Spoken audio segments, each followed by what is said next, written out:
Bonjour, c'est Maximilien et aujourd'hui, dans la continuité de la dernière vidéo, je vais vous présenter l'utilisation de la fonction entrée utilisateur à travers les réponses rapides. Pour ce faire, on va créer comme d'habitude un nouveau bot entrée utilisateur 2. Créer. Donc tout d'abord, rappelons que les réponses rapides sont les réponses suggérées que nous allons proposer à l'utilisateur pour le guider à travers son expérience dans le chatbot. D'autre part, l'entrée utilisateur est toujours composée d'une variable dans laquelle on stocke la valeur. La fonction entrée utilisateur dans les réponses rapides est une fonction qui permet de stocker la réponse de l'utilisateur. Et lorsque celui-ci choisit sa réponse, le chatbot stocke la valeur dans une variable. Donc pour ce faire, on va déjà créer une nouvelle séquence qu'on va appeler question. Ensuite, on va ajouter du texte pour avoir accès aux réponses rapides. On va mettre une question. Quelle est ta couleur préférée? Ajouter les réponses rapides et ajouter des réponses rapides. Donc tout d'abord, pour ajouter des réponses rapides avec entrée utilisateur, il faut changer, passer de redirection classique à entrée utilisateur. Pour stocker la valeur que j'ai besoin, je dois créer une variable pour stocker la valeur. On va l'appeler couleur. Pour ce faire, il suffit de cliquer ici. Comme vous voyez, il est marqué créer ou choisir une variable. Si vous écrivez le nom d'une variable, donc pour nous ici couleur, et qu'elle n'existe pas, il vous suffit de cliquer sur créer pour la créer. Donc on clique. Ici, c'est ce que l'utilisateur va voir, sur la réponse sur laquelle il va cliquer. Donc nous, on va mettre par exemple rouge. Et ici, dans cette barre, c'est la valeur qui va être stockée dans la variable.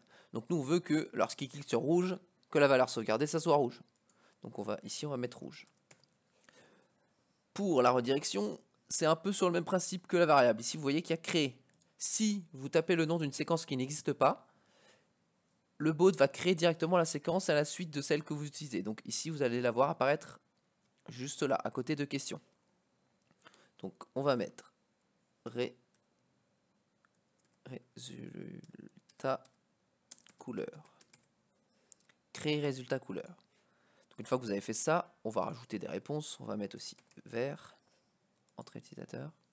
Bien regarder que la variable soit toujours la bonne. Vert. Et résultat couleur. Et on va mettre une dernière qu'on va appeler bleu. Ici, bleu.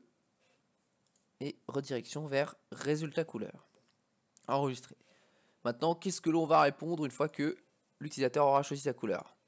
Donc on va faire comme la dernière fois, on va utiliser un texte dynamique qui va faire du statique et utiliser les variables. Donc ta couleur préférée est donc le. Et là on va mettre la variable. Donc pour ce faire, c'est comme je l'ai dit la dernière fois, cliquez sur le petit pictogramme ici juste à côté du smiley.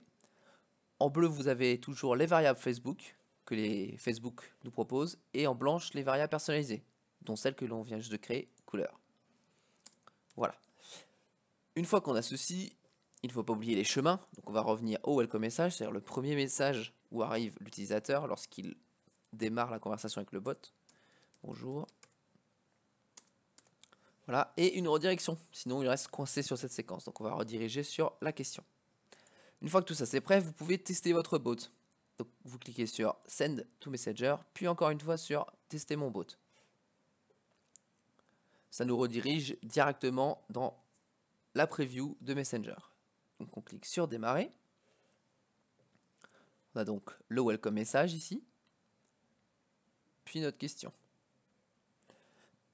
Avec, comme vous l'avez vu la dernière fois, des réponses rapides classiques. Mais lorsque vous allez cliquer dessus, cela va enregistrer la valeur dans la variable. Donc si on clique sur rouge, la réponse devrait être ta couleur préférée et donc le rouge. Voilà, exactement. On peut montrer tout simplement ici en changeant. On va mettre démarrer, entrée.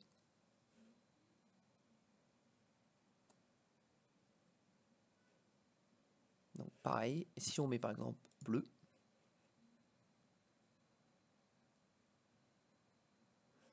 cela change également la couleur ici. Voilà, maintenant vous savez comment utiliser la fonction entrée utilisateur avec les réponses rapides. Merci d'avoir écouté et à une prochaine fois dans une nouvelle vidéo.